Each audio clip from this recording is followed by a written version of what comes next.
Drama की starting में हम हमारी फीमेल लीड रेन को देखते हैं जो अभी यहाँ फ्लाइट में होती है और वो बहुत ज्यादा खुश होती है क्योंकि आज उसकी और उसके हस्बैंड की 7th वेडिंग एनिवर्सरी है और वो उसे सरप्राइज देने के लिए वेडिंग रिंग खरीद के रखी होती है और वो सोच रही होती है कि वो सीक्रेटली उसकी फ्लाइट अटेंड कर रही है उसे सरप्राइज देने के लिए। और वो जियांग के बारे में याद करने लग जाती है कि 7 साल पहले कैसे उसने उसे शादी के लिए प्रपोज किया था और कहा था कि उसके पास अभी तो कुछ भी नहीं है लेकिन वो जल्द ही जब फ्लाइट का कैप्टन बन जाएगा तो उसे एक अच्छी लाइफ देगा। रेन बहुत ज्यादा खुश होती है और अपनी बेबी से कहने लगती है कि अगर तुम्हारे डैडी ने कभी मुझे परेशान किया ना तो तुम मेरी हेल्प करना। तो जियांग कहता है कि ऐसा दिन कभी नहीं आएगा, मैं हमेशा ही तुमसे प्यार करने वाला हूँ। और फिर इसी के साथ ही फ्लैशबैक यहाँ पर खत्म होता है और प्रेजेंट में हम देखते हैं कि थंडरस्टॉर्म की वजह से प्लेन में कुछ गड़बड़ी आ जाती है और रेन सोचने लगती है कि ये प्लेन क्रैश होने वाली है। फिर वो जियांग की फिक्र करने लगती है जो कि इस फ्लाइट का कैप्टन है। वो यहाँ पर उसे तो मिलने जा रही होती है पर तभी सामने देखती है कि वो किसी और लड़की के साथ होता है जो कि इस फ्लाइट की एयर होस्टेस है और उसका नाम यूजी है। वो जियांग से कह रही होती है कि मैंने सोची थी कि आज हम अपनी फर्स्ट एनिवर्सरी मनाएंगे लेकिन हमें तो पता ही नहीं था कि आज हम मरने वाले हैं और अब हमारी शादी भी नहीं हो पाएगी। तभी रेन का बेटा शाओ भी यूजी से कह रहा होता है कि आंटी मैं चाहता हूँ कि आप ही मेरी मम्मी बनो। फिर ये सब सुनकर रेन को शौक लग रहा होता है और जियांग भी यूजी को प्रपोज कर रहा होता है और उसे कह रहा होता है कि अब मैं रेन को बिल्कुल पसंद नहीं करता हूँ और मैं तो तुमसे प्यार करता हूँ। और फिर वो उसे किस भी करने लग जाता है। रेन ये सुनते के साथ ही बहुत ज्यादा रोने लग जाती है और सोचती है कि जियांग उससे प्यार करता ही नहीं था और वो बस उसकी झूठी एक्टिंग थी। और फिर प्लेन क्रैश हो जाता है और सभी लोग मर जाते हैं। पर फिर हम देखते हैं कि रेन का रीबर्थ हो जाता है और उसे पता लगता है कि वो 1 साल पहले के टाइम पर पहुँच गई है। अब यहाँ पर रेन को सारी चीजें याद होती है कि कैसे उसके हस्बैंड जियांग ने उसे चीट किया है। अब रेन तो यहाँ पर सब कुछ चेंज करने का सोच लेती है और तुरंत ही अपने हेड को कॉल करती है जो कि उसे कहने लगते हैं कि तुमने इतने सालों से मुझे कांटेक्ट नहीं किया तो आज किस बात के लिए कॉल किया। रेन अपने हेड से कहती है कि मुझे वापस से पायलट बनना है और अब मैं एयरलाइन कंपनी की कैप्टन बनने का ड्रीम पूरा करना चाहती हूँ। खैर आपको तो पता ही है कि मैं आपकी बेस्ट स्टूडेंट हूँ और आप मेरी एबिलिटीज जानते हैं कि इतने साल ट्रेनिंग ना होने के बावजूद भी मैं वापस से अपनी स्टडी कंटिन्यू करके टेस्ट क्लियर कर सकती हूँ। तो फिर हेड मान जाते हैं कि ठीक है फिर 2 दिन में ही तुम अपना रजिस्ट्रेशन कंप्लीट कर लेना और फिर तुम्हारी 1 साल की ट्रेनिंग होगी। फिर जैसे ये कॉल रखती है तो यहाँ पर इसका बेटा शाओ आ जाता है और वो कहने लगता है कि मम्मी आज मुझे पियानो क्लास अटेंड करने के लिए नहीं जाना है और मुझे यूजी आंटी का बर्थडे सेलिब्रेट करने के लिए बाहर जाना है। फिर इतने में घर पे जियांग और यूजी दोनों साथ में आए होते हैं और शाओ यूजी को देखकर खुश हो जाता है कि आंटी आप मुझसे मिलने आ गई। आपको पता है मैंने और डैड ने आपके बर्थडे के लिए गिफ्ट प्रिपेयर करके रखे और हम आपको सरप्राइज भी देने वाले थे पर मैं आपका बर्थडे सेलिब्रेट ही नहीं कर पाऊंगा क्योंकि मॉम मुझे जबरदस्ती पियानो क्लास के लिए भेज रही है। तो फिर यूजी रेन को बनाने लगती है कि सिस्टर इन लॉ ये छोटा बच्चा है ना तो कम से कम इसे बाहर खेलने कूदने जाने दिया करो। फिर शाओ कहने लग जाता है कि बाकी बच्चों की मॉम उन्हें बाहर खेलने जाने देती है पर मेरी मॉम हमेशा मुझे हर क्लास के लिए भेज रही होती है और मॉम को मेरी फीलिंग्स की कोई पड़ी नहीं है। तभी इतने में जियांग कह देता है कि तुम बाहर जा सकते हो, मैं एग्री कर रहा हूँ। और फिर जियांग रेन से कहता है कि बच्चा बाहर खेलने जाना चाहता है पर तुम उसे हर चीज पे मना कर दियो, तुम बिल्कुल भी मॉम बनने लायक हो ही नहीं।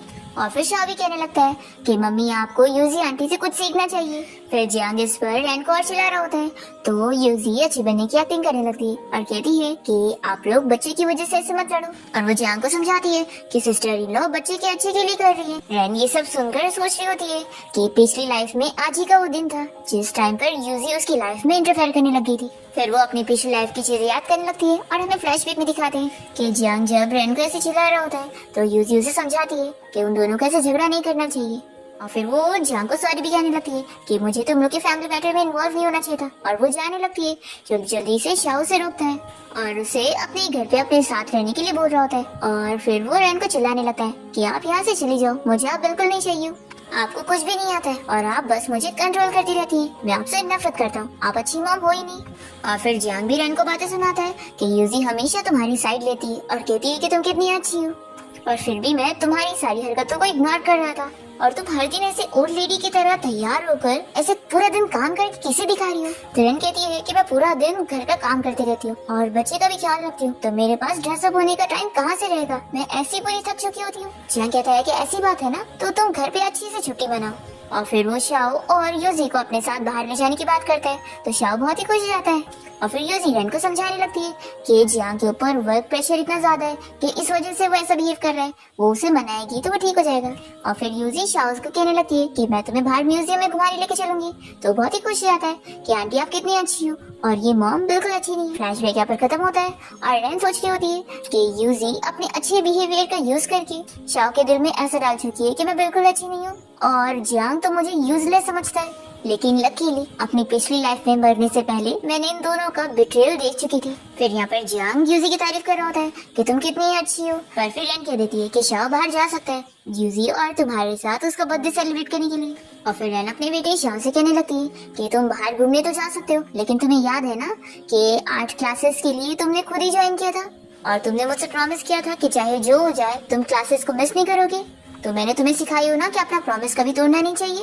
पर तभी शाओ तो इसे पुश कर देता है और कहने लगता है कि आपने मुझे फोर्स किया था क्लासेस ज्वाइन करने के लिए, इसलिए मैं कोई क्लासेस नहीं जाऊंगा और आप अच्छी मॉम नहीं हो। तो फिर रेन मान जाती है कि हाँ सब मेरी गलती है, मैं बिल्कुल अच्छी मॉम नहीं हूँ। अब मैं तुम्हें क्लासेस से निकलवा दूंगी और तुम्हें अब दोबारा क्लासेस जाने की जरूरत नहीं है, तुम बाहर जाके खेलना। और फिर ये यूजी से भी कहने लगती है कि तुम शाओ को जहाँ घूमने लेके जाना है वहाँ लेकर जाओ और पैसे कम हो तो मैं तुम्हें देती हूँ, अच्छे से घूमना फिरना। और फिर वो जियांग से भी कहने लगती है कि क्यों ना तुम शाओ और यूजी दोनों के साथ मिलकर बाहर साथ में घूमने जाओ। और फिर वो जल्दी से इन तीनों को भेजने लग जाती है। तो जियांग से पूछता है कि तुम सच में नहीं जाना चाहती हो, क्यों ना हम सब साथ में चले। ये कहती कि नहीं तुम लोग जाओ, मैं तो बहुत थक गई हूँ, मैं घर में ही रहूंगी। और फिर इन लोग के जाने के बाद रेन तो खुश होने लगती है कि तुम लोग को तो वैसे भी साथ होना था ना, तो अब तो मैं तुम लोग के लिए अपॉर्चुनिटीज क्रिएट कर रही हूँ। फिर जियांग बाहर आते के साथ ही यूजी से कहने लगता है कि आज रेन कितना अजीब बिहेव कर रही थी ना, कहीं उसे हम दोनों के अफेयर के बारे में कुछ पता तो नहीं चल गया। यूजी कहती है कि उसे पता लग ही नहीं सकता, हम लोगों ने इसे सीक्रेट रखी है। तो जियांग कहता है कि हाँ वो मुझे इतना ज्यादा पसंद करती है कि वो मेरे बारे में कभी ऐसा सोच ही नहीं सकती। और फिर वो तीनों के जाने के बाद यहाँ पर रेन अपना फेस आईने में देख रही होती है और वो सोच रही होती है कि तुमने मुझे यूजलेस कहा था ना, लेकिन तुम भूल गए कि मैं अपने टाइम पर सबसे बेस्ट पायलट थी और मैंने ही अपनी कैप्टन की पोजीशन तुम्हारे लिए गिव अप कर दी थी। और फिर इसके साथ ही हमें फ्लैशबैक में दिखाते हैं कि हेड सभी को इस बारे में बता रहे होते हैं कि रेन ने फर्स्ट और जियांग ने सेकंड स्कोर किया है और उन दोनों में से सिर्फ एक ही को हायर किया जाएगा एयरलाइन कंपनी के कैप्टन के लिए। पर तभी रेन सामने से खड़े होकर हेड को कह देती है कि मैं इस अपॉर्चुनिटी को गिव अप कर रही हूँ।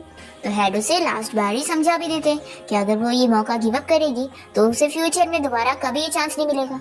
पर रेन तो अपनी रिंग देखकर खुश हो रही होती है क्योंकि जियांग ने उसे शादी के लिए प्रपोज किया है। तो फिर हेड अनाउंस कर देते हैं कि फिर जियांग अब इस बारी के एयरलाइन कंपनी का कैप्टन बन चुका है। फिर फ्लैशबैक यहाँ पर खत्म होता है और रेन अपना लुक चेंज करने का सोच लेती है और वो अपना एप्रन भी हटा देती है, साथ ही साथ अपने बाल भी खोल देती है। फिर इसके साथ ही हम देखते हैं कि जियांग और यूजी घूमने के बाद साथ में रात में घर आ रहे होते हैं और जैसे ये लोग घर के बाहर पहुंच जाते हैं तो जियांग यूजी को यहाँ से जाने के लिए बोल रहा होता है कि कहीं रेन इन दोनों को ऐसे साथ ना देख ले और कुछ गलत ना समझे। और इतने में रेन बाहर आई होती है तो इसे देखकर ये लोग डर जाते हैं और फिर यूजी कहने लगती है कि इतनी रात को वो बाहर कैसे। रेन कहती है कि मैं तो गार्बेज फेंकने आई थी और अच्छा हुआ मैं आ गई, नहीं तो मैं तुम लोग को देखती कैसे। मेरा मतलब था कि इतनी रात हो गई है तो तुम अकेले ऐसे कैसे घर जा रही हो, क्यों ना आज रात तुम इधर ही रुक जाओ। और वो उसे जल्दी से अपने घर में लेके चली जाती है।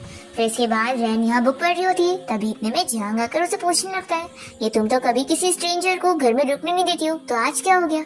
तो ये कहती है कि मैं तुम्हारे लिए अपॉर्चुनिटी क्रिएट कर रही हूँ। तो ये पूछता है कि तुम क्या कह रही हो। रेन कहती है कि शाओ को यूजी के साथ अच्छा लगता है ना, इसलिए मैंने उसे आज घर पे रुकने दे दी ताकि शाओ को अच्छे से खुशी मिले। और फिर जियांग से पूछने लगता है कि वैसे तुम क्या पढ़ रही थी। तो ये जल्दी से छुपा लेती है और कहती है कि कुछ नहीं, बस नॉवेल है। जियांग कहता है कि हाँ अब तुम्हारी एज हो गई है और तुम इसमें क्या ही पढ़ लोगी और तुम्हें अब कुछ नॉलेज भी नहीं है, तो बेहतर ये है कि तुम बस बच्चे का ख्याल रखो। और फिर जियांग रेन से कहने लगता है कि तुम्हारे ऊपर से बहुत अच्छी स्मेल आ रही है, पर फिर वो उसे दूर हो जाती है और कहती है कि मैं जा रही हूँ सोने के लिए। और यहाँ से जैसे जाती है तो यहाँ पर यूजी आ जाती है और वो इसके लिए दूध लेकर आई होती है। जियांग इसे किस करने जा रहा होता है तो वो इसे रोकती है कि सिस्टर इन लॉ हमें देख लेगी तो जियांग कहता है कि नहीं, उसे तो पता भी नहीं चलेगा। पर तभी हम देखते हैं कि यहाँ पर तो कैमरा लगा होता है और रेन बाहर खड़ी होकर इन लोग की सारी बातें सुन रही होती है और वो तो बहुत ही खुश हो जाती है कि उसका प्लान कामयाब हो गया। फिर नेक्स्ट मॉर्निंग होते ही जियांग को शाओ की टीचर की कॉल आती है और वो पूछती है कि इतना लेट हो चुका है, शाओ अभी तक स्कूल क्यों नहीं आया। तो फिर जियांग जल्दी से उठ कर जाता है और शाओ को उठाता है कि जल्दी तैयार हो, नहीं तो स्कूल के लिए लेट हो जाओगे।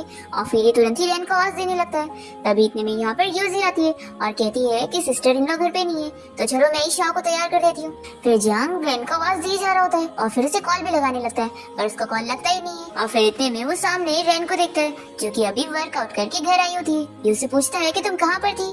शाओ को स्कूल के लिए लेट हो रहा है, मैंने तुम्हें कॉल भी किया, तुमने कॉल नहीं उठाई। तो कहती है कि मैं तो बस मॉर्निंग एक्सरसाइज के लिए गई थी और फोन साथ में लेके गई थी। तो कहता है कि पहले तुम्हें शाओ को स्कूल छोड़ देना चाहिए था ना, और फिर तुम अपनी मॉर्निंग एक्सरसाइज के लिए चली जाती। तो कहती है कि अच्छा। तो जियांग कहता है कि ये कौन सा एटीट्यूड है, जाओ अच्छा अब जाकर शाओ को जल्दी से रेडी करो।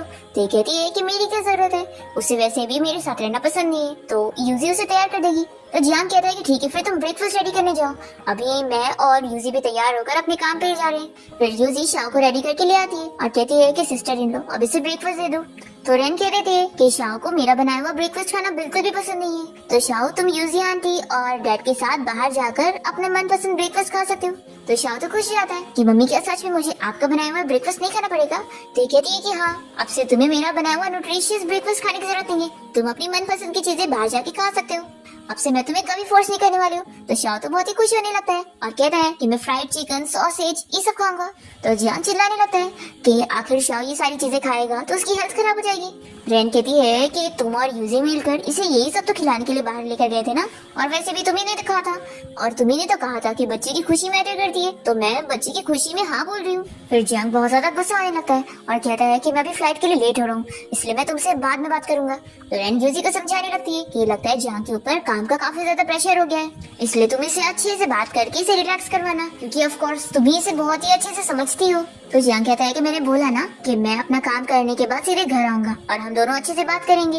रेन कहती है कि अरे बात करने वाला क्या ही है, मैं तो चाहती हूँ कि तुम अच्छे से रिलैक्स करो और शाओ को भी खुशी मिले, तो तुम दोनों बाहर यूजी के साथ घूमने जाना। तो जियांग कहता है कि तुम ये सारी हरकतें करके मुझे किसी और वुमेन की तरफ पुश कर रही हो, तुम्हें समझ आ रहा है। तो रेन कहती है कि यूजी दूसरी वुमेन कहाँ से हुई, वो तो हमारी घर की है ना, इसलिए अब टाइम मत वेस्ट करो और जल्दी से रेडी होकर जाओ। तो फिर वो गुस्से में चला जाता है। फिर रैन जब अपना ब्रेकफास्ट कर रही होती है तो शाओ से देखकर लग जा रहा होता है, तो रैन उससे पूछ लेती है कि क्या तुम मम्मी के साथ ब्रेकफास्ट करना चाहोगे। तो फिर वो गुस्से में फेंक देता है और चिल्लाने लगता है कि मैं आपके हाथ का बनाया हुआ ये गंदा खाना नहीं खाना चाहता हूँ, मुझे फ्राइड चिकन ये सब खाना है। तो रैन कहती है ठीक है फिर, और वो मन में सोचती है कि मैंने अपने बेटे को फिर से एक चांस देकर देख ली, पर ये फिर भी इसी लड़की के साथ ही रहना चाहता है, तो ठीक है मैं इससे छोड़ देती हूँ ताकि अपनी खुशी पूरी करे। फिर जियांग यहाँ रेडी होकर आता है और रैन से कहने लगता है कि मैं अपना काम खत्म करके जब घर आऊंगा तो हम लोग साथ में डिनर करते हुए बात करेंगे। फिर हम देखते हैं कि जियांग जब यहाँ फ्लाइट चला रहा होता है तभी यूजी आकर उसे पूछ लगती है कि हम लोग फ्लाइट लैंड होने के बाद कौन से होटल में जाने वाले हैं। तो ये कह देता है कि आज मैं घर जल्दी जाने वाला हूँ, मैंने रैन को बोल के रखा हूँ और नहीं जाऊंगा तो फिर वो अपसेट हो जाएगी, और इतना टाइम हो गया है मेरी फैमिली को एक साथ बैठकर अच्छे से बातें किए हुए, तो मैं रैन के साथ अच्छे से आज बातें करना चाहता हूँ। फिर इसके बाद हम यहाँ पे रैन को देखते हैं जो कि अपने घर से निकल रही होती है और अब उसका पायलट एग्जाम के लिए रजिस्ट्रेशन हो चुका है और कल से ही उसकी ट्रेनिंग स्टार्ट होने वाली है। रैन अपना फोन और वेडिंग रिंग निकाल के रख देती है और वो सोच लेती है कि उसे जियांग से रिलेटेड कोई भी चीज नहीं चाहिए, और वो बस अपना आईडी लेकर घर से बाहर निकल रही होती है। तभी इतने में जियांग शाओ के साथ घर आ रहा होता है और वो उसे पूछने लगता है कि तुम कहाँ पर जा रही हो। तो कहती है कि कुछ ग्रोसरीज खरीदनी थी वो लेने जा रही हूँ। तो फिर ये कहता है कि साथ में चलते हैं और ये देखो मैं तुम्हारा फेवरेट फ्लावर लेकर आया हूँ। रैन सोचती है कि उन दोनों को साथ रहकर इतने साल हो गए और इसे याद भी नहीं है कि इसके फेवरेट फ्लावर्स ये नहीं बल्कि कुछ और है। वो सोचती है कि इसने कभी मेरी केयर किया ही नहीं। फिर वैसे कह देती है कि नहीं तुम्हें चलने की जरूरत नहीं है, कुछ ही सामान लाने वो मैं ले आऊंगी। तो कहते हैं कि ठीक है तुम हमेशा अपनी मर्जी चलाती हो तो तुम जल्दी से घर आ जाओ, फिर हम लोग साथ में डिनर करेंगे। तभी शाओ कहने लग जाता है कि मम्मी मेरे स्कूल में पेरेंट्स मीटिंग होने वाली है, तो मैं चाहता हूँ कि मैं यूजी आंटी को अपनी मॉम बनाकर स्कूल लेकर जाऊँ। मैं नहीं चाहता कि सभी को पता लगे कि मेरी मॉम बस एक हाउस वाइफ है और कुछ भी नहीं। तभी जियांग ये सुनते के साथ ही शाओ का मुंह बंद कर रहा होता है, पर रैन कह देती है कि ठीक है मैं इस बात से एग्री कर रही हूँ, तुम यूजी आंटी को लेके जा सकते हो। और फिर ये कहती है कि मैं जा रही हूँ अपना ग्रोसरी शॉपिंग के लिए, और ऐसे बोल करके चली जाती है। फिर शाओ जैसे यहाँ घर पे आता है तो वो रैन का फोन देखकर खुश हो जाता है कि अब वो उसमें गेम खेलेगा, और फिर वो उसकी रिंग और फोन दोनों को ही अपने पॉकेट में डाल लेता है। और तभी जियांग से समझाता है कि पहले अपने शूज उतारो और हाथ धोने जाओ और अभी हम लोग तुम्हारी मॉम का इंतजार करेंगे। फिर हम देखते हैं कि शाओ मजे में गेम खेल रहा होता है। फिर जियांग रैन को कॉल करने लगता है तो ये कॉल कट कर देता है और बार बार कॉल कट कर देता है। तो जियांग गुस्सा होने लगता है कि उसकी हिम्मत कैसे मेरा कॉल कट करने की, वो अभी भी मुझ पे गुस्सा हो रही है, सच में मैंने उसे स्पॉइल कर दिया कि वो अपनी मन की चीजें करने लगी। फिर इतने में डोरबेल की आवाज आती है तो जियांग खुश हो जाता है, ये देखा घर पहुंच गई, वो मुझसे बहुत प्यार करती है। पर फिर जैसे दरवाजा खोलता है तो देखता है कि यहाँ पे यूजी आई होती है। ये उसे देखकर पूछता है कि तुम यहाँ पर क्यों आ गई। तो ये बताती है कि तुम अपना कोड भूल गए थे।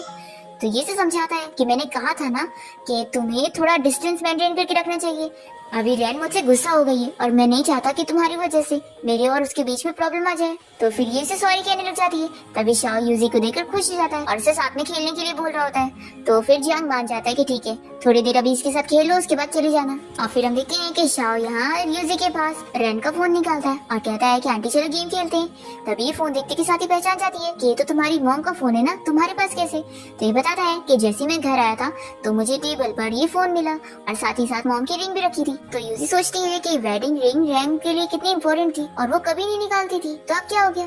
फिर ये फोन में अपना और जियांग का वो रोमांस वाला वीडियो देख लेती है और फिर खुश हो जाती है कि लगता है उसे खुद ही पता लग गया, इसलिए उसने जियांग को छोड़कर जाने का सोच ली।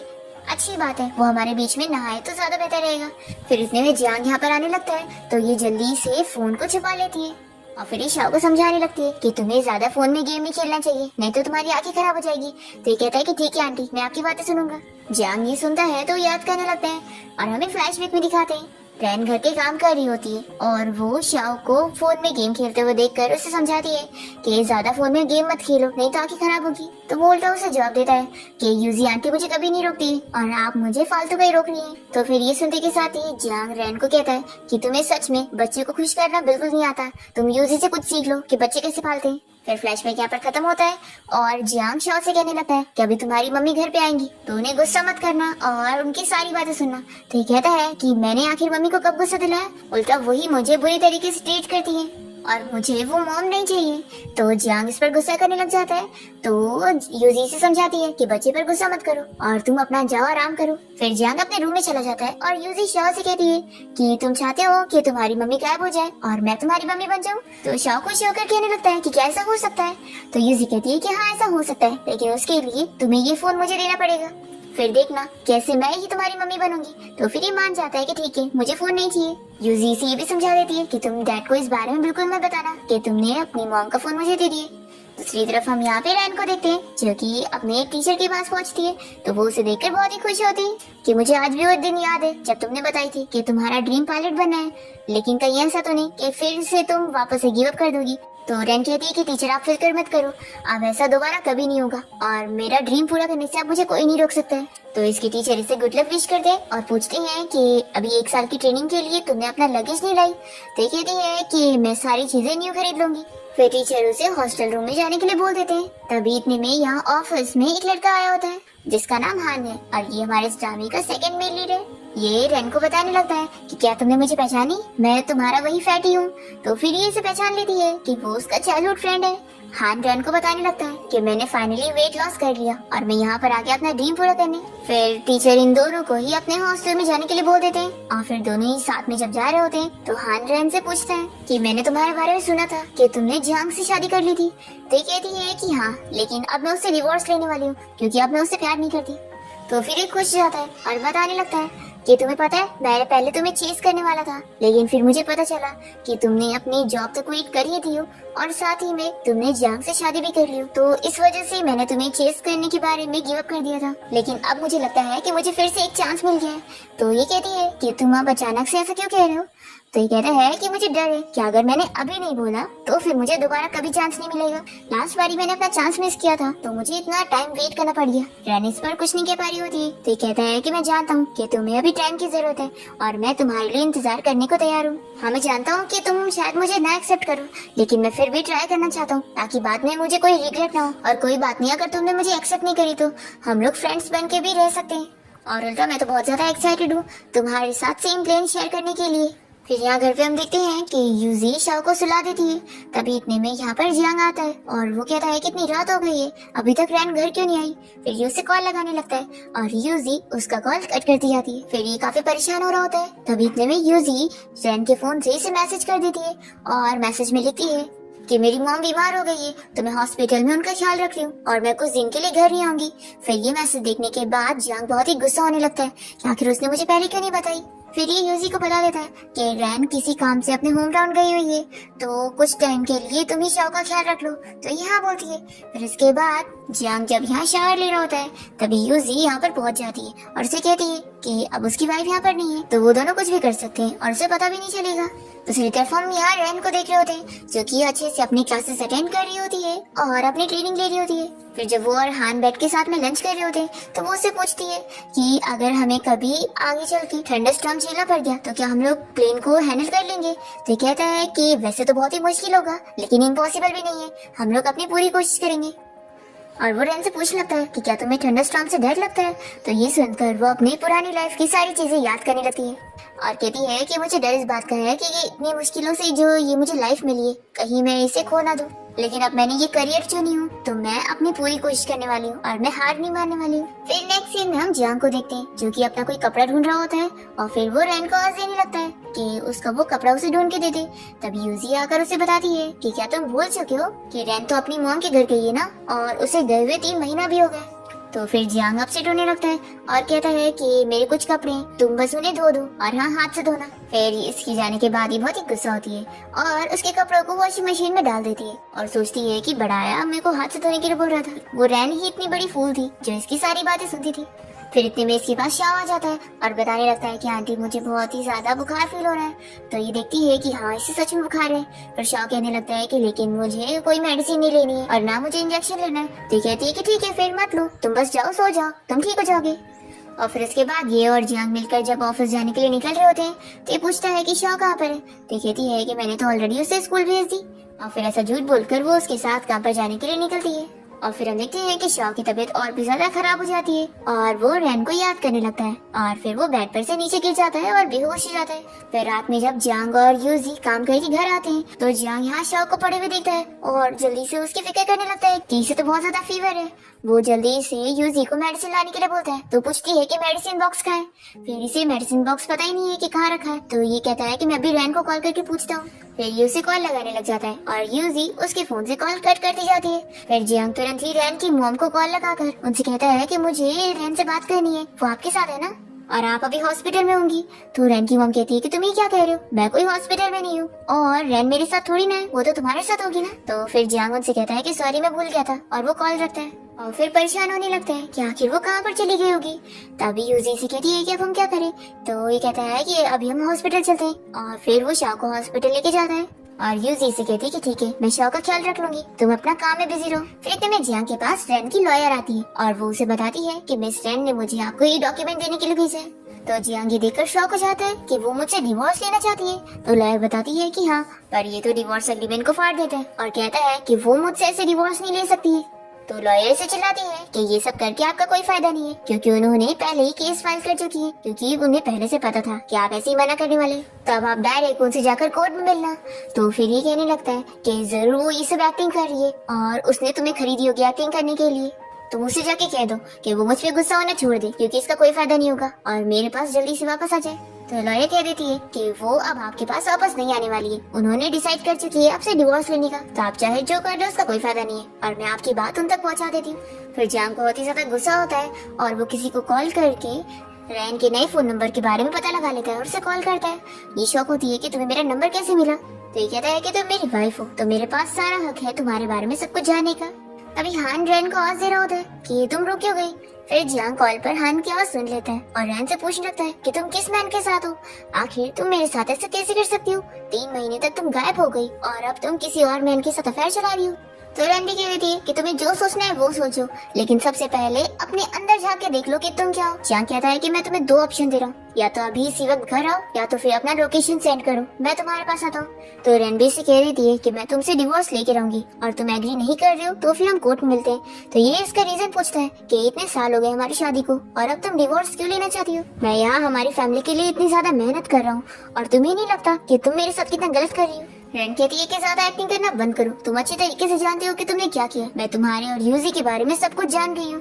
तो फिर ये मना करने लगता है कि मेरे और यूजी के बीच में कुछ नहीं चल रहा है और हम लोग सिर्फ नॉर्मल कलीग हैं, इसलिए मेरे ऊपर झूठे इल्जाम मत लगाओ। रैन कहती है कि ये सब झूठे बहाने करके कोई फायदा नहीं है और वो कॉल कट करती है। फिर जियांग किसी को कॉल लगाकर फिर से इस बारे में पता लगा लेता है कि अब रैन कहाँ पर है। और फिर ये तुरंत ही यहाँ यूनिवर्सिटी आकर हेड से पूछ लगता है कि रैन कहाँ पर है, पर टीचर तो उसे नहीं बताते। इतने में वो खुद ही देख लेता है कि रैन हान के साथ जा रही है, तो ये जल्दी से जाकर उसे रोकता है और कहता है कि 3 महीने से तुम गायब थी और अपने बेटे और हस्बैंड को छोड़कर तुम यहाँ किसी और मैन के साथ घूम रही हो, तुम्हारे अंदर बिल्कुल शर्म नहीं है। तो रैन कहती है कि पहली बात तो ये कि मैंने अपने हस्बैंड और बेटे को छोड़कर नहीं आई हूँ, बल्कि तुमने पहले मुझे बिट्रे किया है और मुझे छोड़ा है। और दूसरा ये कि मैं यहाँ कोई अफेयर नहीं चला रही हूँ, मैं यहाँ अपनी लाइफ के ड्रीम पूरे करने आई हूँ। तो जियांग पूछने लगता है कि तुम्हारा क्या मतलब है। तो कहती है कि तुम ही तो मुझे यूजलेस कह रहे थे ना, कि मेरे पास कुछ भी नहीं है, लेकिन तुम भूल गए कि मैं यहाँ की सबसे बेस्ट पायलट थी। तो फिर जियांग इस पर हंसने लग जाता है और इसे बातें सुनाता है कि तुम्हें अब इतने साल हो गए और अब तुम आखिर वापस से पायलट कैसे बन सकती हो, तुम्हारे पास अब कोई क्वालिफिकेशन भी नहीं है और तुम बस एक हाउसवाइफ हो और कुछ भी नहीं। तभी यहाँ पर हान आकर इसे चिल्लाता है कि ये बहुत ज्यादा एक्सीलेंट है और ये जो चाहे वो कर सकती है, तुम इसे रोक नहीं सकते हो। तो जियांग से चिल्लाता है कि छोटे बच्चे तुम हमारे बीच में ना इन्वॉल्व हो तो अच्छा होगा, पर फिर भी हान रैन की साइड ले रहा होता है। तो जियांग इसे पुश कर देता है। तो ये देखकर रैन तुरंत ही जियांग को पुश करती है और वो जाती है हान के पास और उसकी हाथ की केयर करने लगती है और फिर वो उसे मेडिसिन लगाने के लिए यहाँ से लेके जाने लगती है। तो जियांग इसे चिल्लाता है कि तुम अपने हस्बैंड को छोड़कर किसी और की केयर कर रही हो, आखिर तुम गुस्सा हो ना कब छोड़ोगी। मैंने बोला ना मेरे और यूजी के बीच में कुछ भी नहीं चल रहा है और मैंने अपनी ईगो को पीछे रखकर तुम्हें यहाँ मनाने के लिए आया, पर फिर भी तुम सेटिस्फाइड नहीं हो रही हो। तो कह रही है कि तुम्हारी डिग्निटी मेरे आगे कुछ भी नहीं है और वो हान को लेकर जाने लगती है। तो क्या कहता है कि अगर तुम यहाँ से गई ना तो फिर तुम भूल जाना कि अब तुम मेरी वाइफ होंगी और ना ही तुम मेरे बच्चे की मॉम होंगी। रैन कहती है कि ठीक है, तुम्हें जो सोचना है वो सोचो, मुझे कोई फर्क नहीं पड़ता। तो फिर जियांग को और गुस्सा आ जाती है और वो हान को फिर से एक पंच मार देता है। तो रैन फिर उसे उठा के पंच मारती है और फिर वो हान को यहाँ से लेकर चली जाती है और उसे नीचे पड़े यहाँ पर देखती भी नहीं है। फिर टीचर भी यहाँ से चले जाते हैं और उसके ऊपर ध्यान नहीं देते और फिर यहाँ पर रैन हान के हाथ पर और मुंह पर मेडिसिन वगैरह लगा रही होती है। तभी वो उसे कहता है कि वो तो कितना साइको हो गया, अच्छा रहेगा कि तुम जल्दी से उससे दूर हो जाओ, नहीं तो वो तुम्हें नुकसान पहुंचा सकता है। ये कहती है कि मैं जानती हूँ, इसलिए मैं उसे जल्द ही डिवोर्स लेने वाली हूँ। फिर हानी से कहने लगता है कि वैसे अगर तुम्हें मेरी हेल्प की जरूरत हो तो तुम मुझे बता सकती हो, मैं तुम्हारी हेल्प करूंगा। तो कहती है कि पहले तुम खुद को प्रोटेक्ट कर लो। तो फिर ये कहता है कि ठीक है, अगर कभी मैं खुद को प्रोटेक्ट नहीं कर पाया तो तुम मुझे कर लेना। तो फिर इस पर रैन हाँ कहती है। फिर रैन यहाँ से जा रही होती है और तभी वो गिरने लगती है। तो हान उसे गिरने से बचाता है और फिर वो दोनों इतना क्लोज आ जाते हैं। तो ये उसे किस करने वाला होता है, पर रैन इसे रोक देती है। हानी से कहता है कि मैं तुम्हें एक चीज क्लियर करना चाहता हूँ कि मैं तुम्हें अपना फ्रेंड जरूर कह रहा हूँ, लेकिन तुम अच्छी तरीके से जानती हो कि मैं तुम्हें कोई रियल फ्रेंड नहीं मानता हूँ। मैं तुम्हें लाइक करता हूँ और मैं तुम्हें चेज कर रहा हूँ और मैं तुम्हारा तब तक इंतजार करने वाला हूँ जब तक तुम रेडी नहीं हो जाती हो। और फिर रैन यहाँ से भाग जाती है और ये सोचता है कि अब मैं तुम्हें खोने नहीं दूंगा। फिर हम देखते हैं जियांग को जो कि पार्किंग लॉट में होता है और तभी हान यहाँ पहुंचकर इसका फेस कवर करते हुए इसे खूब मारता है और अपना बदला लेकर चला जाता है। फिर हम देखते हैं यूजी को जो कि रैन के फोन में से रैन और जियांग की सारी फोटोज को डिलीट कर रही होती है। तभी जैसे ही जियांग घर आता है तो वो ये देख लेता है और फिर कहता है कि तुम्हारे हाथ में क्या है। ये जल्दी से छिपाने लगती है पर ये फोन को देख लेता है और कहता है कि रैन का फोन तुम्हारे पास कैसे। तो ये कुछ कह नहीं पाती है और ये सब समझ जाता है और कहता है कि यानी अब तक तुम ही मेरे कॉल कट कर रही थी और ये फोन तुम्हारे पास ही था। तो ये बहाने करने लग जाती है कि ये फोन मैंने अभी उठाई थी। तो फिर ये देख लेता है कि इसने सारी फोटोज को भी डिलीट कर दिए। तो ये से चिल्लाता है कि तुमने मेरी और रैन की सारी यादों को भी मिटा दी हो, आखिर तुम्हारी हिम्मत भी कैसे हुई। तो यूजी कहती है कि हस्बैंड सॉरी, मैंने गलती से क्लिक कर दी। तो ये से चिल्लाता है कि तुम मुझे हस्बैंड क्यों कह रही हो, सिर्फ रैन ही मुझे हस्बैंड बुला सकती है, तुम नहीं। और फिर ये इसे सीधा थप्पड़ लगाता है। तो फिर वो सॉरी बोलती है। फिर ये से चिल्लाने लग जाता है कि सब तुम्हारी वजह से हो रहा है, तुम यहाँ से चली जाओ। तुम्हारे यहाँ पर आने के बाद ही रैन मुझसे इतनी ज्यादा गुस्सा हो गई और मुझे छोड़कर चली गई, इसलिए मैं तुम्हें देखना तक नहीं चाहता हूँ, अभी मेरे घर से निकलो। और फिर इसके बाद वो घर से बाहर निकलते वक्त शाह से बताने लगती है कि अब मैं यहाँ से जा रही हूँ और मैंने तुम्हारे डैड को गुस्सा दिला दी हूँ, इसलिए वो मुझे देखना नहीं चाहते हैं, तो मैं अब वापस नहीं आऊंगी। तो फिर शाह से रोकने लगता है कि आंटी आप मुझे छोड़कर नहीं जा सकती हो, मॉम भी यहाँ पर नहीं है और अगर आप भी छोड़कर चली जाएंगी तो फिर मैं कितना अपसेट रहूंगा। और फिर शाओ इसे भी मनाने लगता है कि डैडी प्लीज आंटी को यहाँ से मत जाने दो और इन्हें यहाँ पे रहने दे दो। तो फिर जियांग यूजी को समझाता है कि तुम बस शाओ का ख्याल रखने के लिए यहाँ पर आ सकती हो।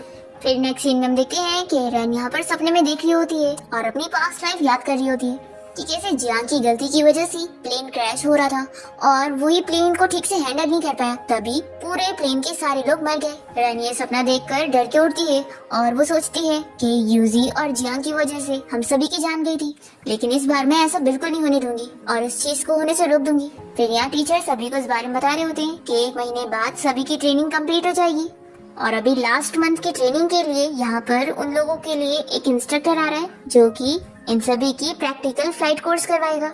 और फिर उस इंस्ट्रक्टर का वेलकम होता है। रेन जैसे उसे देखती है तो शॉक हो जाती है कि वो कोई और नहीं जियांग है। और फिर जियांग यहाँ पर आते के साथ ही सभी से कह देता है कि अब मैं आप लोग का नया टीचर हूँ और आप लोग का लास्ट मंथ मैं हैंडल कर रहा हूँ, तो कोई भी एग्जाम में फेल मत होना, नहीं तो मैं एलिमिनेट कर दूंगा। और फिर वो इन लोगों की आज की ट्रेनिंग के बारे में बताने लग जाता है। तो रेन इसके ऊपर आवाज उठाती है कि वो गलत तरीके से सभी को ट्रेनिंग डिवाइड कर रहे हैं। तो फिर चिल्लाने लगता है कि मुझे 6 साल का एक्सपीरियंस है और तुम मुझे कह रही हो कि मुझे ट्रेनिंग देना नहीं आता। रेन सोचती है कि अगर ये इतना ही अच्छा पायलट होता तो आखिर मैं अपनी पिछली लाइफ में कैसे मरती और वो सारे पैसेंजर कैसे मरते। फिर जियांग इसे कहता है कि मुझे तुमसे कुछ जरूरी बात करनी है तो मेरे साथ ऑफिस में चलो। तो ये भी कह देती है कि आपको जो भी बात करनी है यहीं पर करो। तो ये कहता है कि तुम क्या चाहती हो कि तुम्हारे उस छोटे लड़के के साथ जो रिलेशन चल रहा है मैं सभी के सामने कह दूं। तो भी रेन इसकी धमकियों में नहीं आती और कहती है कि इन सबका कोई फायदा नहीं है, मैं तुम्हारे साथ नहीं जाऊंगी। ऐसा बोलकर वो चली जाती है। तो ये भी उसके पीछे जाता है और उसे फोर्सली किस करने लगता है। ये सब थप्पड़ लगाती है। जियांग कहता है कि मैं तुम्हें फिर से वार्न कर रहा हूँ, अब भी तुम मेरे साथ घर चलो, नहीं तो अच्छा नहीं होगा। अगर तुम अपना ये एग्जाम गिव अप कर दोगी तो शायद मैं तुम्हें माफ कर दूंगा। तो रेन कहती है कि मेरे ग्रेड्स इतने अच्छे हैं तो तुम्हें क्यों लगता है कि मैं एग्जाम पर गिव अप करूंगी। तो ये कहता है कि वो इसलिए क्योंकि तुम मेरी वाइफ हो और शो की मॉम हो और तुम्हारा फर्ज बनता है कि तुम घर चल के उसकी केयर करो और घर का ध्यान रखो। तुम्हारी ड्यूटी है एक अच्छी वाइफ और एक अच्छी मॉम बनने की, ना कि यहाँ पर आकर पायलट बनने की। तो रेन से कहती है कि मैंने तुमसे ये एक्सपेक्ट नहीं करी थी कि तुम पुराने जमाने की ऐसी बातें करोगे। तुम्हारी बातें सुन के तो लग रहा है कि अब तुम कोई एंटिक्स के जमाने के हो। फिर ये इसका हाथ देख लेता है और पूछता है कि तुम्हारी वेडिंग रिंग कहाँ पर है, तुम ऐसे कैसे निकाल सकती हो। तो ये कहती है कि तुम्हें तो वेडिंग रिंग मिल गई होगी ना, मैंने अपने फोन के साथ रिंग भी छोड़ कर आई थी क्योंकि मैं तुम्हारी कोई चीज भी अपने साथ नहीं लाई हूँ। तो जियांग कहता है कि ठीक है, मैं अभी भी तुम्हें माफ करने के लिए तैयार हूँ और मैं इस रिंग के बारे में भी भूल जाऊंगा और तुम्हारे जो और हान के बीच में जो चल रहा है उसके लिए भी मैं तुम्हें माफ कर दूंगा, तुम बस घर चलो। रेन कहती है कि मेरे रिलेशन तो बिल्कुल क्लियर है लेकिन तुम्हारे नहीं है। तुम्हारे और यूजी के बीच में जो चल रहा है मेरे पास उसके सॉलिड एविडेंस भी है। मैं तो अपना फोन छोड़कर आई थी, तुमने क्या अभी तक अपना और वो यूजी का वो वीडियो नहीं देखा। तो ये कहता है कि तुम्हारी हिम्मत कैसे हुई हम दोनों का ऐसे वीडियो कैप्चर करने की। ये कहती है कि तुम घर पे ऐसी चीजें कर सकते हो और मैं तुम लोग का वीडियो नहीं बना सकती हूँ। तो फिर जियांग से कहता है कि हाँ मैं मानता हूँ कि मैंने उसके साथ नाइट स्पेंड किया लेकिन मैं सिर्फ तुमसे ही प्यार करता हूँ और वो हम दोनों के बीच में नहीं आ सकती है, इसलिए प्लीज मुझे माफ कर दो। पर रैनी से चिल्लाने लगती है और से दूर करती है। तो ये कहता है कि इसमें भी तो गलती तुम्हारी है ना, जब मैं काम करके थक हार के घर आता था तो तुम मुझसे क्या कहती थी कि तुम भी बहुत थकी हुई हो और तुम मुझसे अपने से क्लोज होने नहीं देती थी, तो मेरे पास कोई ऑप्शन बचा ही नहीं। तो रैन कहती है कि तुम अच्छी तरीके से जानते हो कि मेरी ये हालत कैसे हुई है। हमारी फैमिली ऑफ कोर्स एक नैनी अफोर्ड कर सकते थे पर तुमने सारे घर के काम मेरे ऊपर ही डाल दिए। मैं सारे काम भी हैंडल करूं और बच्चे को भी हैंडल करूं तो फिर मैं थकूंगी नहीं तो क्या करूंगी। तुमने मुझे सारे कामों में लगाकर घर में कैद करके रखा था ताकि मुझे फ्री टाइम ना मिले और तुम्हें डर था कि अगर मैंने स्टडी कर ली तो मैं तुमसे काफी आगे चली जाऊंगी और फिर तुम मेरे आगे कुछ भी नहीं होंगे, इसलिए तुमने अपने सेल्फ स्टीम में आकर ये सारी चीजें करी। लेकिन ऐसा अब बिल्कुल नहीं होगा, अब मैं अपने पंख तोड़कर तुम्हारे जेल में नहीं बैठने वाली हूँ। अब मैं सबसे स्ट्रॉन्गेस्ट कैप्टन बनूंगी और तुम वहीं के वहीं रह जाओगे। ऐसा बोलकर रैन यहाँ से जाने लगती है तो ये उसे रोकने के लिए जाता है। रैन नहीं सुन रही होती है तो ये उसे सीढ़ियों से पुश कर देता है। फिर इतने में यहाँ पर हान आ जाता है और वो रैन की फिक्र करने लगता है कि कहीं उसके पैर में मोच ना आ गई हो। तो जल्दी से जियांग कहता है कि सॉरी मैंने जानबूझ के नहीं किया। अभी हानि से दूर करता है कि तुम रैन से दूरी हो और फिर वो रैन को उठाकर लेकर जाता है उसे मेडिसिन लगाने के लिए। और जियांग सोचता है कि सीसीटीवी में सब कुछ कैप्चर हो गया होगा, मुझे जल्दी से जाकर ये फुटेज डिलीट करना पड़ेगा। दूसरी तरफ हम देखते हैं कि हान यहाँ पर रैन के पैर में मेडिसिन लगा देता है। वो उसे थैंक यू कहती है कि उसने उसकी जान बचाया और पूछती है कि मैं तुम्हारे लिए क्या कर सकती हूँ तुम्हें रिपे करने के लिए। हान कहता है कि क्या मैं तुम्हारा बॉयफ्रेंड बन सकता हूँ। रैन इसके लिए मना करती है तो वो कहता है कि मैं बस मजाक कर रहा था, मैं तो बस तुम्हारा को पायलट बनना चाहता हूँ। जब तुम पायलट बन जाओगी तो मैं तुम्हारे साथ ही तुम्हारा पार्टनर बनना चाहता हूँ। तो फिर वो मान जाती है और दोनों ही प्रॉमिस करते हैं। हान कहता है कि रुको मैं तुम्हारे लिए व्हील चेयर लेकर आता हूँ और वो जैसे यहाँ से जाता है तभी यहाँ पर जियांग आ जाता है और कहता है कि तुम्हारे पैर में चोट लग गई है तो मैं देखो मेडिसिन लेकर आऊँ। तो ये कहती है कि मुझे तुम्हारी दोगली बातें नहीं सुननी है, तुमने खुद ही मुझे पुश किया था तभी मुझे ये चोट लगी है तो यहाँ पर एक्टिंग मत करो। तो जियांग कहता है कि मैंने कब तुम्हें पुश किया, क्या तुम्हारे पास कोई एविडेंस है, मैंने ऐसा कुछ करा ही नहीं हूँ। रैनी से चिल्लाती है कि तुम कितने बेशर्म हो जो झूठ बोल रहे हो। तो कहता है कि मैंने झूठ बोला ही नहीं हूँ और लगता है तुम मुझसे गुस्सा हो इसलिए मुझ पे झूठे इल्जाम लगा रही हो। अभी भी मैं तुम्हें चांस दे रहा हूँ, तुम मेरे साथ घर चलने के लिए मान जाओ। तो फिर इसे मारती है। तो फिर ये इसे धमकी देने लगता है कि अगर तुम मेरी बात नहीं मानोगी तो फिर मैं हान को टेस्ट पास करने ही नहीं दूंगा और वो अपना ड्रीम पूरा ही नहीं कर पाएगा। तो तुम क्या चाहती हो? तुम अपनी वजह से उसका करियर खराब करना चाहती हो? तो रैनी से चिल्लाती है कि तुम ऐसा नहीं कर सकती। तो ये कहता है कि अगर तुम मेरी बात मान जाओगी तो मैं ये सब नहीं करूंगा। क्या तुम्हें दिख नहीं रहा है कि मैं तुमसे कितना ज्यादा प्यार करता हूँ और तुम्हें यहाँ पर मना रहा हूँ? तभी हान यहाँ पर आ जाता है और रैन से कहता है कि तुम इसकी बातें बिल्कुल नहीं सुनना। मैं इस एग्जाम से डिस्क्वालीफाई भी हो गया तो भी मुझे कोई फर्क नहीं पड़ेगा, लेकिन मैं नहीं चाहता हूँ कि तुम इसकी वजह से अपना फ्यूचर खराब करो।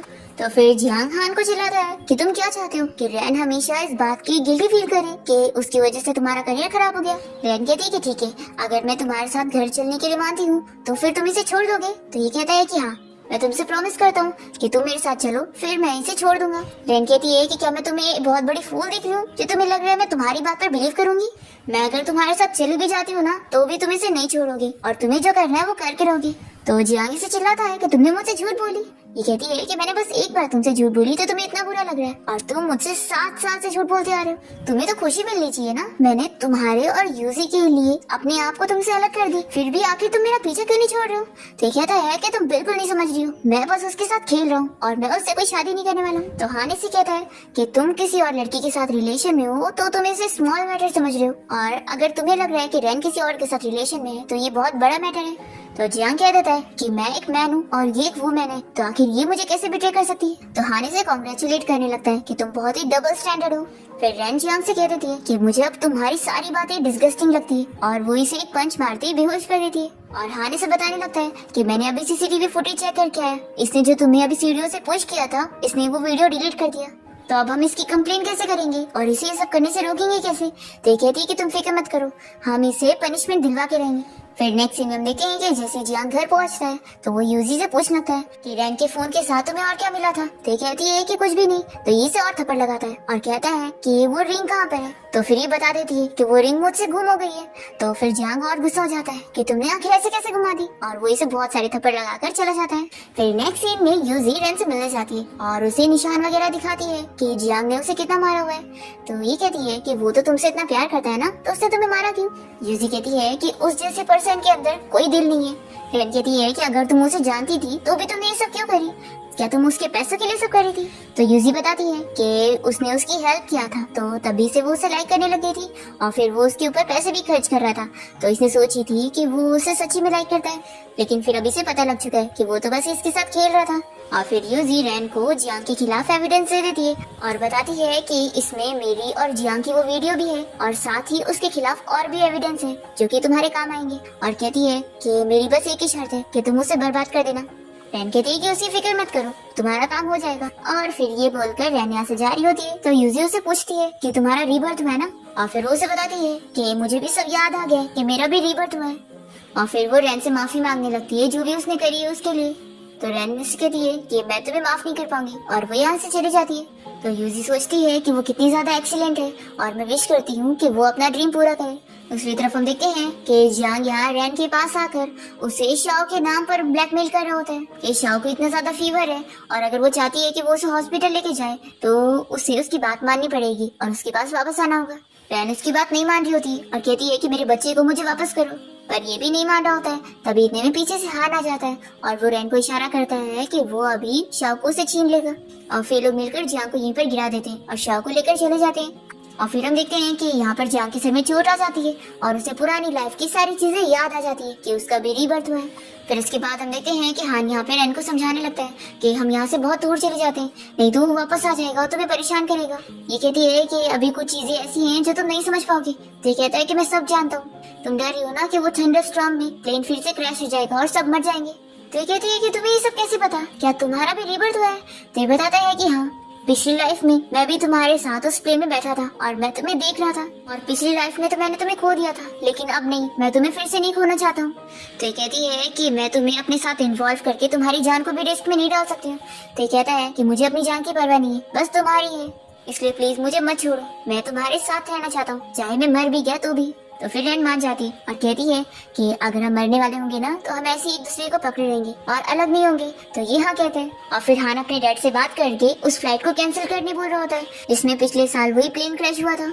इसके डैड वही एयरलाइन कंपनी के ओनर होते हैं और वो कहते हैं कि क्या तुम्हारी मर्जी से ऐसी फ्लाइट कैंसिल हो जाएगी। तो हान कहता है कि डैड मैं आप चाहते थे ना कि मैं शादी कर लूं, तब मैं रेडी हूँ, तो प्लीज आप मेरी बात सुन लो। तो फिर इसके डैड मान जाते हैं और फ्लाइट कैंसिल करवा देते हैं।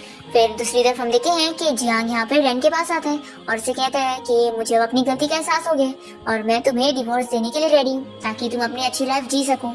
और फिर जैसे यहाँ से ये जाती है तो ये तो हंस रहा होता है और फिर ये यूजी से मिलने जाता है और उसे जबरदस्ती पकड़ के और साथ ही साथ शाओ को भी पकड़ के किडनैप कर लेता है और इसी फ्लाइट में डाल देता है, जिसमें हम देखते हैं कि रैन और हान भी इस फ्लाइट के पैसेंजर होते हैं। और तभी जो फ्लाइट का पायलट होता है वो अनाउंस करने लगता है और अपना नाम बताता है कि वो इस प्लेन का पायलट है और वो अब इन सभी को मारने वाला है, ऐसा वो कह देता है। तो वे सभी लोग डर जाते हैं और रैन और हान शॉक होने लगते हैं कि जियांग आखिर इस प्लेन का पायलट कैसे बन गया। और फिर जियांग जानबूझ के प्लेन को थंडरस्टॉर्म वाली जगह पे लेकर चला जाता है और फिर प्लेन हिलने लगती है। हम देखते हैं कि रैन और हान मिलकर कैसे भी करके पायलट के केबिन में आते हैं और ये लोग जियांग को मार मार के बेहोश करके उसे साइड में बैठा देते हैं और फिर दोनों जन मिलकर प्लेन हैंडल करने लगते हैं और फिर सक्सेसफुली ये लोग प्लेन को हैंडल कर लेते हैं और सबकी जान बच जाती है। सभी पैसेंजर बहुत ही खुश होने लगते हैं और फिर इसके बाद सभी लोग प्लेन से बाहर आते हैं और यूजी हान के डैड को जियांग के सारे एविडेंस दे देती है और फिर पुलिस उसे अरेस्ट करके लेके जाते हैं। क्या वो हमेशा हमेशा जेल में रहेगा। और फिर रैन हान के डैड से अपनी और हान की शादी के बारे में बात करती है और वो इन लोग की शादी के लिए एग्री करते हैं और हाँ बोलते हैं। और फिर यूजी और शाओ भी प्लेन में से बाहर निकलते हैं और शाओ रैन के पास आता है। रैन कहती है कि क्या तुम लोग भी प्लेन में थे। तो यूजी रोने लग जाती है कि वो जियांग हम लोग को जबरदस्ती पकड़ के लेके गया था लेकिन फाइनली तुमने हमें बचा ली। और फिर रैन और हान एक दूसरे को देखकर खुश हो रहे होते हैं और इसी के साथ इस ड्रामा की हैप्पी एंडिंग हो जाती है।